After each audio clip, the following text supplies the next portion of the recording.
Hi, my name is Nancy, and welcome to my Caregiver Journal. My husband and I have been on a cancer journey for 7 years. He was diagnosed with stage 4 cancer 7 years ago. And at the time, we were both working full time. Our daughter was living with us. And now, 7 years later, Dan had to stop work about 2 years ago. Our daughter still lives with us, which is a help, but she's also out working and living a busy life. But we manage all the day-to-day life issues of my working full-time, keeping up a house, going grocery shopping, plus all of the doctor's visits. Um, Recently, it's been Dan being in bed for 3 or 4 days after a chemo treatment. I was afraid to really be out of his sight, so I would stay in my office where I could see into the bedroom. So it's been a rough 6 months as far as keeping up with things. My mother lives on her own in North Carolina, and she kept saying, if I come to visit, would I be able to help?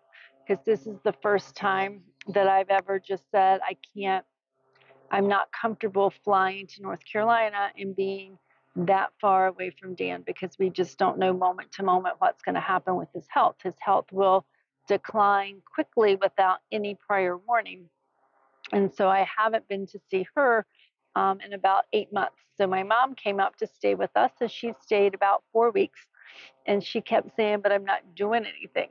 But the big job that my mom does is that she goes in constantly throughout the day and she'll clean up dirty dishes. She'll put them in the dishwasher. She'll empty the dishwasher. She cleans the kitchen counters, and she keeps the kitchen in tip top shape all the time. And she doesn't see value in that. She doesn't see how she's helping us. And we just kind of chuckle because a lot of times it'll be 9 o'clock at night. By the time I finish work, make dinner, we eat dinner. It's 9:30, and I don't always feel like cleaning my kitchen. So sometimes there'll be dirty dishes that I'll clean up the next morning. They don't go anywhere, they wait for me. Um, but having my mom here to clean the kitchen has been an amazing help. Dan called upon two of his friends recently to do some things around the house and the yard that normally he would have done, but he just doesn't have the strength to do them right now. And those people came and helped us out in a real timely manner. And it did things for us that we're just not able to do right now. So sometimes people have said, well, you never ask for help, and we don't have huge things normally that we need help with. But those, what other people see as small, insignificant things, when we don't see it the same way, but what they see as small has really made a great impact on our life. And it also helps us feel like people care and people are wanting to help us as we go through this journey.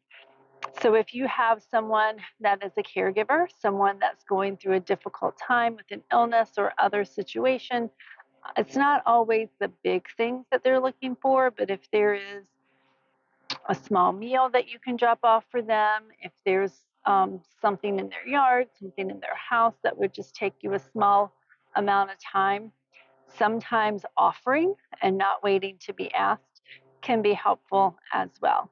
Um, so if you have the opportunity to help a caregiver, to help a person going through a difficult time, you might see it as insignificant, but in their life, everything seems overwhelming and large sometimes. And those things that you do chip away at that mountain that they're climbing, and it can really give them a brighter day.